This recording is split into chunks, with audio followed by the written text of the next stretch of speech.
Buonasera a tutti. Allora, stasera abbiamo l'opportunità di parlare con un grandissimo musicista, compositore, produttore. Per chi conosce e per chi ne sa di musica, stasera parliamo con Phil Manzanera, chitarrista dei Roxy Music, e non ha bisogno di presentazioni.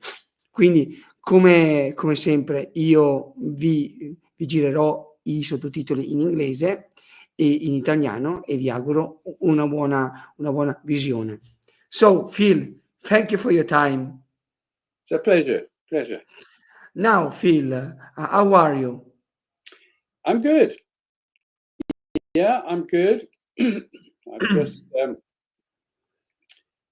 doing a few talks on a book tour and playing and mixing and just working on new projects and just always music. Always music. Now, your new project, it will be a tour about your new box set, or it is new material? No, the new project is an album with Andy Mackay and from Roxy and Paul Thompson from Roxy.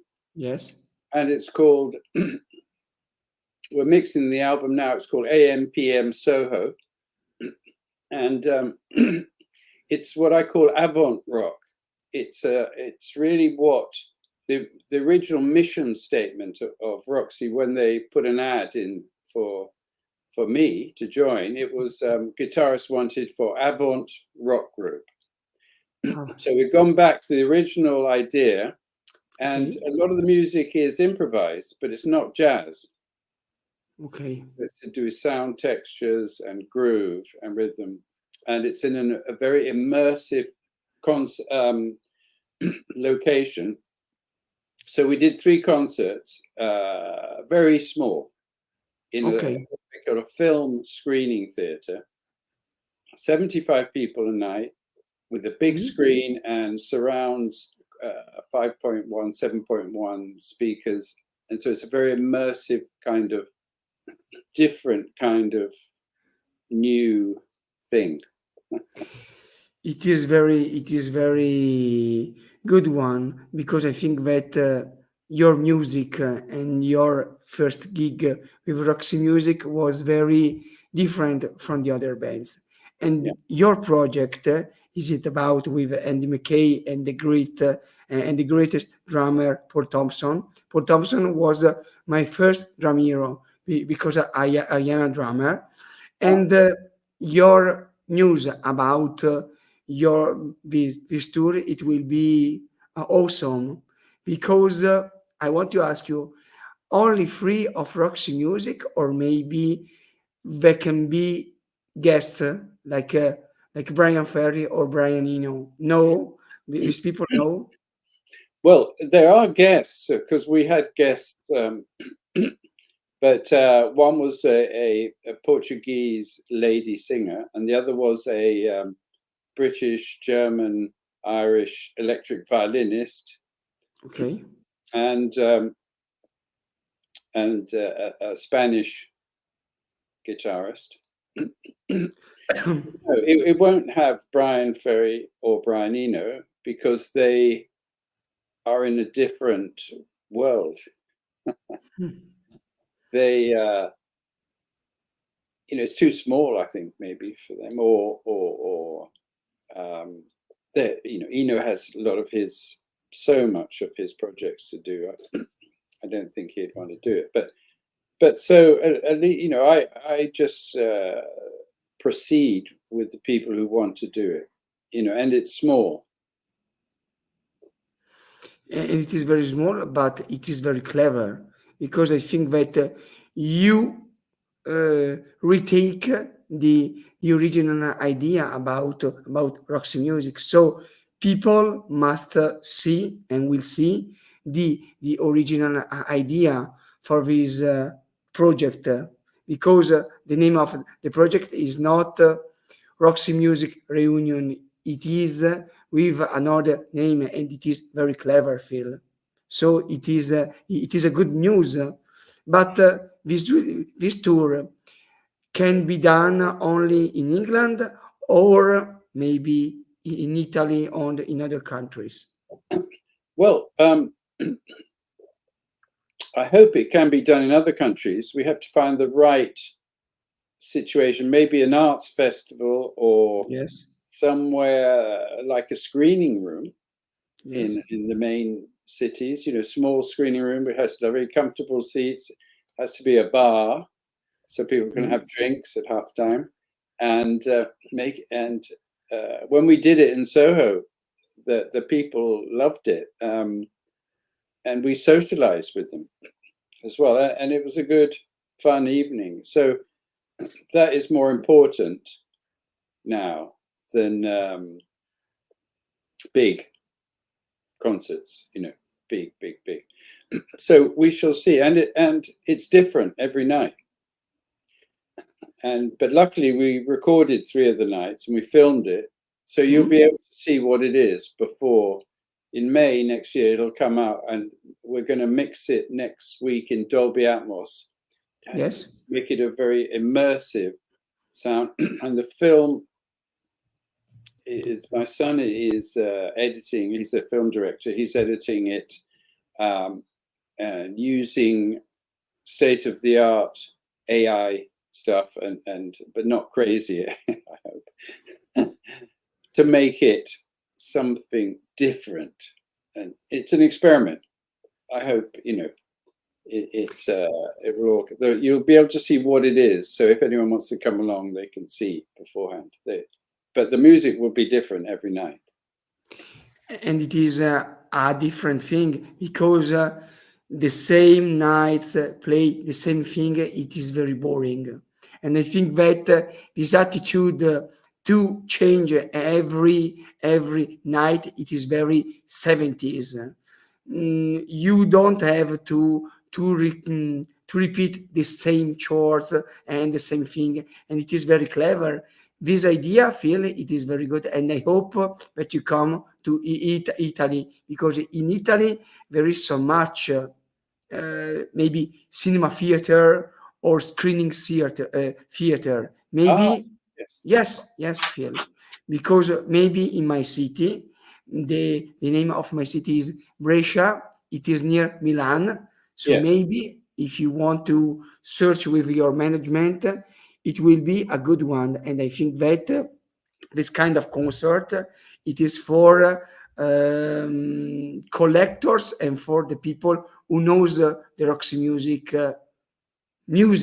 Sorry for the same words, but it is like this. I think that your new idea, it is very brave, and I appreciate that Andy McKay and Paul Thompson, and I think that it will be, but I don't know, Eddie Jobson. Why don't you call Eddie Jobson for violin? Sorry for the question, but it is my curiosity. Well, he lives in New York. Okay, so it is very distant. And also Anna Phoebe, who is the violinist, she's amazing. She was in Roxy very briefly, actually. I can't remember how many years ago, 10 years ago, we did a whole bunch of gigs with her playing electric violin and playing the Eddie Jobson parts. Okay. But she has played with everyone. She's a superstar in her own right, and her energy is fantastic. Because Jobson worked with Roxy Music from 1973 to 1975, from Stranded to Siren. That's right. And when we played in Chicago supporting Frank Zappa, yes, and Eddie said to me, "I want to join that Frank Zappa's band. Can you come with me? We'll go to his dressing room." And we went, and he said, "I want to join your band." So Zappa, said, "Okay, come to the sound check tomorrow. I'll give you the black page." Oh my God. The black page is called the black page because there's so many notes on the score that it's virtually impossible to play. But Eddie passed the audition and then he joined Frank Zappa's band. It's incredible. Yes, because he joined Frank Zappa 1976 Yeah. with the official release was Zappa in New York, not Zotarus and Black Page for a drummer. I remember that I put my eyes on this piece of music. It was very difficult. I Yeah. studied percussion and drums, and it was and it is, sorry, very difficult. Yes. But Eddie, And it was fun. It's a fantastic musician, Eddie. and later he played with UK, Gifrotal, and so on. And Phil, can you tell us about your beginnings? When did you understand that your job was to be a guitarist or a professional musician? Do you remember the time when you said to you, I want to be a musician?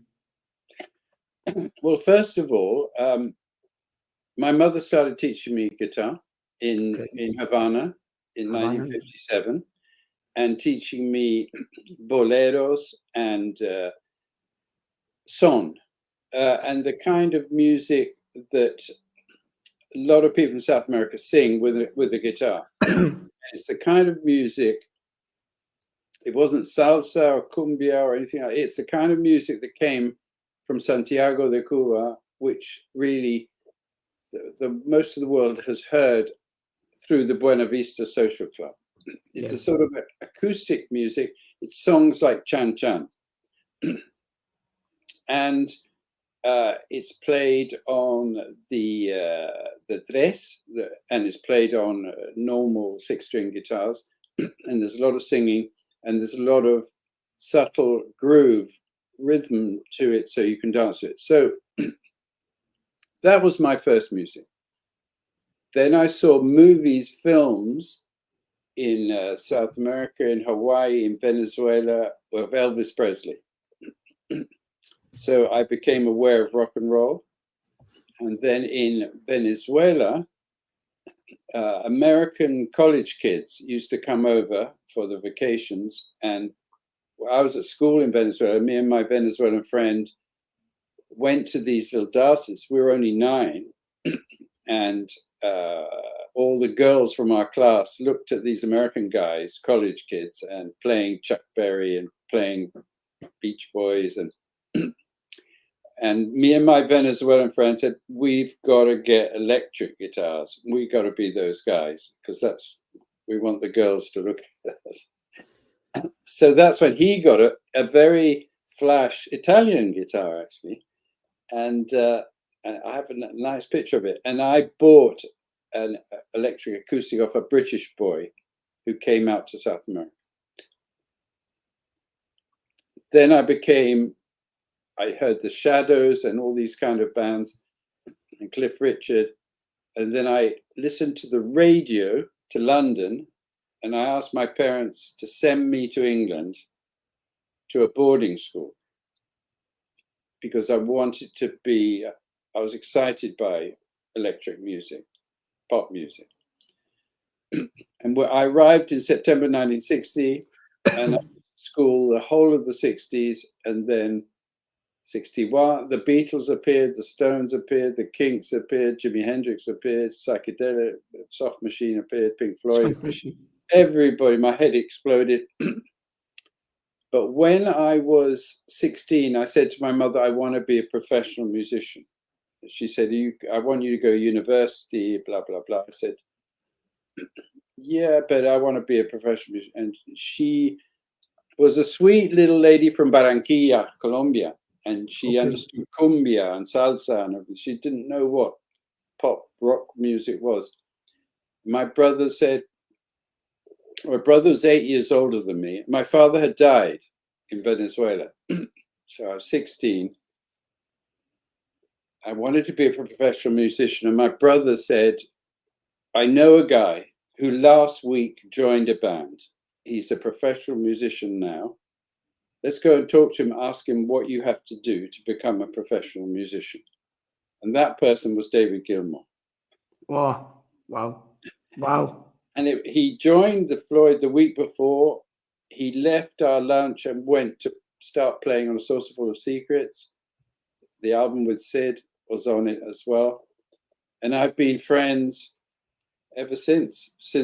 So I knew when I was 16, just about to be 17, I knew a professional musician in Pink Floyd.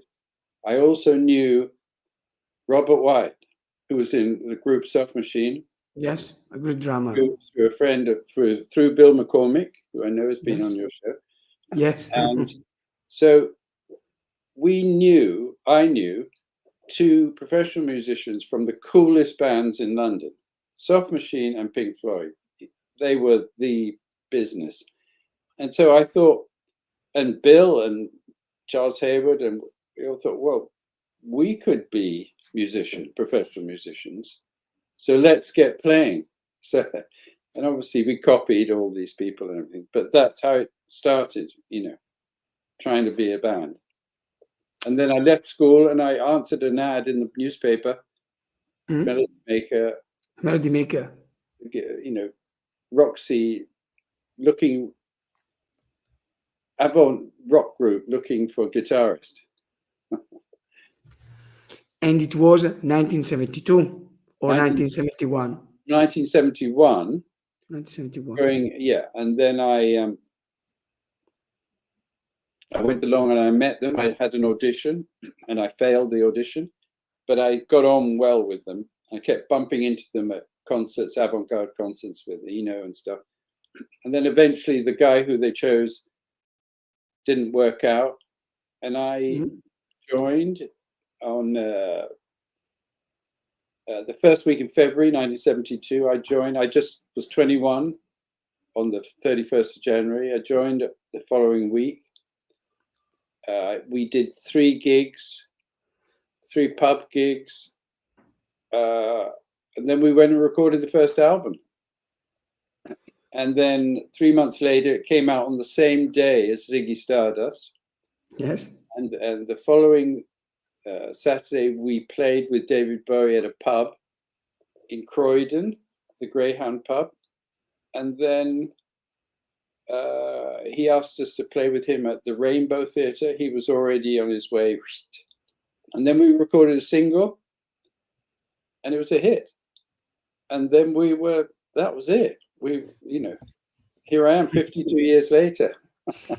And it is a good story. But I want to say this. I read on a magazine that Brian Ferry was auditioned to play in King Crimson, but Robert Fripp said to him, no, you can't fit in our band. And Robert Fripp helps Roxy Music to have the contract with the AG or Island, AG Records. Yes, he said, go and see these people. And they came to an audition before I was in the band, actually. And but I was at the audition. I don't know why, but I was there. And actually, at the audition, Paul Thompson, the drummer, had a fight with the guitarist, David Otis, in front of the managers. They had a punch. And the manager, who's called Mark Fennick, who's Roger Waters' manager now, as he left, he said, get rid of the guitarist. And so I was here in the right place at the right time. But Fripp, that's how Brian got to know about EG Management. And EG Management had King Crimson and they had T-Rex. T-Rex, yes. And they also, the managers were at school with the owners of Island Records. So, they had an easy entry and they did what they call a licensing deal. We weren't signed directly to Island Records. We were signed to EG Records, who had a licensing deal with Island. And they were one of the first people to have this kind of new scenario, a record label having a licensing deal in the UK. So Yeah. And I want to ask you, what is your favorite song of Roxy Music first album? Your favorite, Phil? Lady John. Okay, my favorite is remake remodel. Oh, I love remake remodel as well. Because inside these songs, because I have to say this, Roxy Music was very beyond the other bands. And when I heard Roxy Music was a glam band, no, it wasn't a glam band. Maybe for the image, but the music was a mixture of progressive and electronic. Because remake remodel, when I heard for the first time, I was 9 or 10 years old. When I heard the VCS free of Brian Eno was very different from Rick Wakeman or Keith Emerson. He used these sounds inside a song in a very what can I say, strange sounds like Shi-Fi, and I think that the win card of Roxy Music was they were different from the other bands. I think this. Well, yeah, I agree. I mean, we wanted to be have interested different music, but present it in an attractive fashion. And so I used to have this conversation with David Bowie, and he said to me, "Yes, Phil, we were glam, but there's high glam and low glam. We were high glam, and Yes. the rest were low glam." Low glam maybe was maybe in my point of view. Simplified, label that people used at the time, which then, the idea of getting back to presenting yourself in an attractive fashion had gone out of fashion, and at the end of the 70s, and people were very monochromatic and very inward looking, not outward looking. And that the reason for that was the drugs. Yes. A lot of them were strung out on heroin, or they were just like into themselves, not into projecting and having a resonance with the audience. It was very introverted. So Bowie and Roxy were extroverts, but the music was different, and it still sounds interesting and different Yes. to anything Yes. else. So that it wasn't complicated, but the combination of all the little bits added up to a interesting musical context for a singer with a strange voice to sing inside a musical world of painted sounds that we all created between us, So that's. And I think that another bands like Roxy Music was nearly like your style was Mod the Hoople. Mod the Hoople change their style, but not like Roxy Music. And the what he said, Bowie, high glam and low glam. In high glam, Bowie, T-Rex, and Roxy Music. In low glam, I think that bands like Slade, for me, it is very low glam. And maybe, and sorry, not maybe, and I want to put it down in the high glam. Sparks are very similar. Yeah, Or they were not. cool, but they still are cool. Yeah, they're very unique. Yeah. Yes. And later, the first album, For Your Pleasure. And what is your favorite album of the first phase of Roxy Music? What is your best album for you in your heart? For Your Pleasure. Oh, very pleasure. And what about Siren? Do you like it 40 years later? I like some of it. because it was all everything had to be done quickly because we were touring. We had to come backwards and forwards. We wanted to be different. We didn't have a particular anything that we wanted to do. We just wanted to work on whatever we came up with and do the best we could. And because of the method of working that Roxy used, which wasn't done intentionally, but it was done because it was the only way it could be done, which was to do all the music first, then to give Brian an opportunity to take that music away and try and write some words to go on top of the music. So we'd finish a track completely with no idea of what he was going to sing about or whether he could sing about anything. So there was a lot of jeopardy in that. So it could be terrible or it could be brilliant. And so it's a percentage game. So when you get from Stranded onwards, it was a percentage game. So you could have some fantastic tracks and some average tracks. So I think maybe we did about 60% of the tracks between Stranded and Avalon were fantastic. 40% were, all right. I think that inside Siren, my favorite track, it is Just Another High. The last song. It is for me, it was the best love song because I want to say this. When I met my wife, I dedicate this song the first time when we met in a restaurant.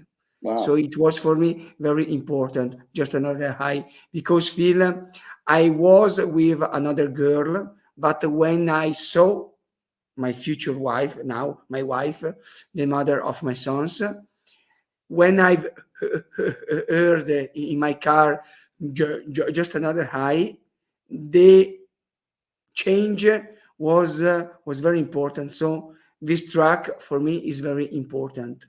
Well, that's very nice because the Italian in you is coming out, the romantic, and the resonance of music is very important for people and for me and my wife. And certain tracks means a lot more because of where you heard it, what you were doing at the time. So I can totally relate to that. So maybe a song that doesn't have that resonance for me could have a resonance for other people. And I've noticed that when traveling around over the last 50 years and talking to people, especially with Roxy, people have certain tracks that has a special meaning for them that I go, well, that's fantastic. But, doesn't mean anything to me, but I'm so pleased that it means something for you because that is the most important thing, is making a connection with people, with your music in some way. Thank you. It doesn't happen all the time, but occasionally it does happen. And that's one of the wonderful things about being a musician who's had a long career is that you eventually get to meet a lot of these people. Like on this book tour, they come up and they tell me us to sign the book, and then they tell me stories about when they first heard it when they were teenagers or whatever, and it meant so much to them. And it's great. I just love it. It sort of makes it worthwhile, what we've been doing for the last 52 years. And Phil, in the middle of the 70s, Roxy music stay crystallized for 4 or 5 years. Later, your solo career, your first album, for me, it is awesome. Diamond Head was your first solo Yes. Can you tell us about the genesis of this work? Because I think that you was in an important band, and later you became solo on your way. What is the difference between the production of Roxy music and your solo? Because it is very different. 1975, Diamond Head was full of great musicians. Can you tell us about the story? Yes. Okay, so basically, when I joined Roxy, I thought I was joining a band like not like the bands that had grown up in the 60s. They were like Friends or something like that, and they were like the Four Musketeers, the Five Musketeers, One for All. They all seemed to live together. They hung out together. They partied together. Roxy wasn't like that. Roxy was like an art collective, because immediately after For Your Pleasure, people started doing solo albums. Brian decided to do solo albums. Andy Mackay did solo albums. Eno left and did solo albums. I worked on a lot of them with them. And then it got, I saw them doing solo albums, and I put my hand up and said, can I do a solo album? Everyone else is doing one. And they said, oh yeah, sure, you get rid of me. Yeah, you do one, And so that's why I secretly did two at the same time, Diamond Head and Quiet Sun. But it was, my so-called solo career has never been about wanting a solo career. It was just an excuse for someone else to pay for me to get together with friends and collaborate, because it was so important for me to be a collaborator and to be a facilitator. And so I thought, right, well, I'm going to ring up Robert Wyatt. I was working with Eno. He had left Roxy. I'd get the other guys from Roxy, Eddie Jobson, whatever, and we'll do different music that wouldn't be, or it should be more like the Quiet Sun music, but also Yes. I wanted to, there's one track which is a mixture of all the riffs from a Quiet Sun track. It's called East of Echo. East of Echo, yes. Yes. And so at the same time as doing Diamond Head, we divided up the day from 12 to 6. I did Diamond Head. From 6 to 12, I did the Quiet Sun album in the same studio, the Island Studio. So I'm a musician. I'm not a songwriter. I never wanted to be a songwriter. I was sort of forced to be a songwriter because I knew that if you had albums with all instrumental, I didn't have enough. It was going to be, I wasn't Miles Davis, or, it was never going to be satisfying enough. And also, I wanted to collaborate with other singers and songwriters. So, I did co-write songs with Eno, with Robert Wyatt, with John Wetton, with eventually then throughout my whole so-called solo bit, which the box set shows that, David Gilmour, Tim Finn and Neil Finn, and my friends from Quiet Sun, Bill McCormick and Ian McCormick, McDonald, his brother. So my so-called solo career, I suppose you have to, if you're in a band, then I suppose it's a solo career, but it's not a career. I never wanted a career. I just wanted to do music, and I still do. So I'm still, and for the first, up until 1980, really, I was tied into a record contract. But once I built a studio, I knew if I built a studio, I wouldn't have to ask permission to make a record. Because in those days, there were no computers. You couldn't do it in your home, just like you can now. So I thought I've got to build a studio, my own means of production, and then I wouldn't have to ask permission. So that's what I did. And, it ended up for a couple of years being the Roxy studio as well for Flesh and Blood and for Avalon. But then afterwards, I could start doing from Southern Cross onwards, everything I've done is independent. I started up a label, independent distributor, still everything till today. AM, PM, Soho will be on our label, independent. So it was a way to try and not be controlled by multinationals and to be free to pursue music without an A&R person or marketing person telling you you can't do that. And consequently, it wasn't particularly successful in terms of sales, but it was very satisfying for me Yes, to do I know. different kinds of music. So I just wanted to be happy and do music, and because I've produced so many other things as well, that was a way of earning money. So I could do my own music, and it continues.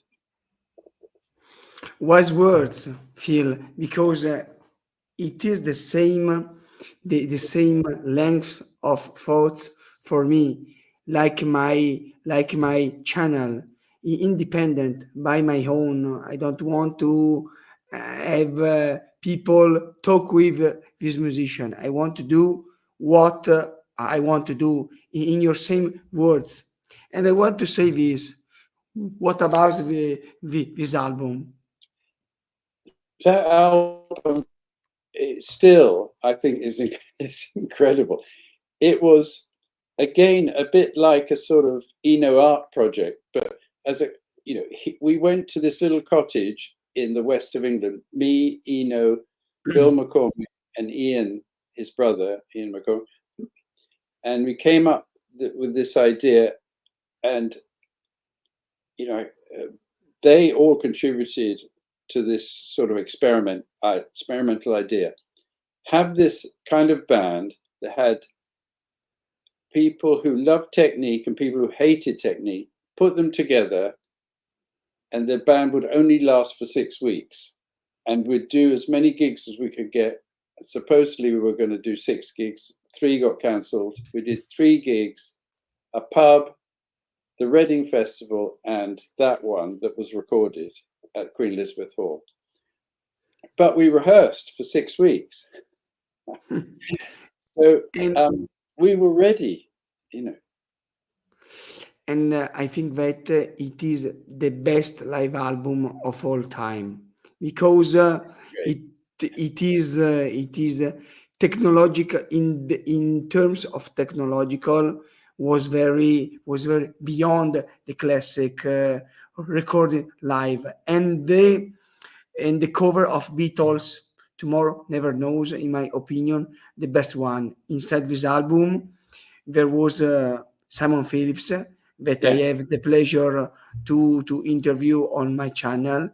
It is a good album with good musician. And the later one, Listen Now, it is a good one.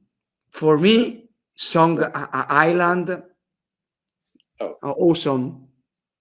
Can I just say about 801 Live that yes, in 2026, me and Bill are going to bring out a special version of the 801 Live album with not only there'll be the original mix, a 5.1 mix, a Dolby Atmos mix, which I'm hoping will make you feel you were in the Queen Elizabeth Hall, but also some tracks that we did at the sound check that no one's ever heard.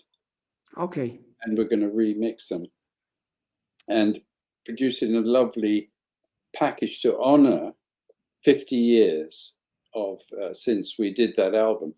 And I think it's really worth doing. We're going to do the same next year for Quiet Sun.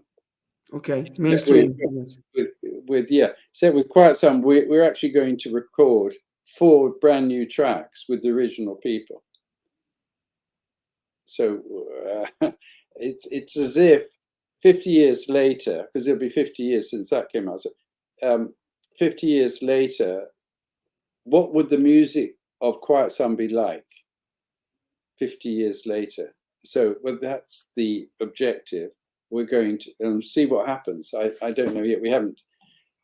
I've written my bit, but they're each going to write the track. Charles Havers will write one, Bill McCormick one, Dave Jarrett one, and me one. And so that will be like a bonus. Crazy idea. But it is very important to celebrate an anniversary of an important album. And I want to ask you this, Phil. I want to ask you the last two questions. Yeah. Your relationship, your collaboration, with David Gilmour. Now you are a closest friends of Gilmour. What do you think about his new album, Luck and Strange? Do you like it? There are three tracks that I really like. Luck and Strange, The Piper's Call, and the one that Romany sings. Yes. Those are my favorite tracks.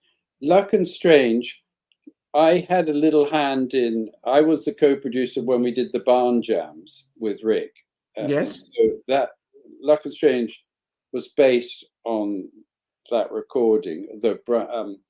David put in a new bridge and a chorus type thing, and Polly wrote the words, which are fantastic. It's an earworm. I can't stop singing. And the same with the Piper's Call. I think that's a fantastic song. Yeah, I mean, he played it to me. He lives next door. He played me the album, and I really thought, I'm so happy for you. And because, we tried in these other albums to do a complete album. They would love everything. But he finally got to that point where he's done the album, him and Polly, that they really love. And obviously, I love lots of bits from the other albums as well. But there's something great about not having to have done it, being the producer, because I can listen to it and enjoy it without all the... Sometimes when you make a record with someone, you hear it so many times that you never want to hear it again. Okay. Eno's favorite Roxy album is Stranded. And it's the one, I said, why? It's because I didn't have to record on it. I could just listen to it. And so there's something nice. If you like the person, I love David's voice and I love his guitar playing. And it's nice to just come at it fresh and, oh, that's great. Not have to go through all the pain of recording it, And this thing, for me, it is the best book that I ever read of a musician. And when I read for the first time, I read it in 3 days. Yeah. Oh, thank you. Well, that's self-published as well. I didn't have a publisher. I didn't want a publisher. Just wanted to write whatever I wanted to write. I hope that, Phil, you came to Italy because there is the chance to meet you, because it is very important for me, because you are in my list, the second important guitarist for me. And Phil, thank you for everything. Thank you for your time. And it is released, the last thing, your new box set. Yes, the box set came out. I only got a copy yesterday. Although actually a week ago, and I did a little video of the unboxing. But yes, I see it. I saw it yesterday, and I'm very pleased with it. It's not. It's what they call housekeeping.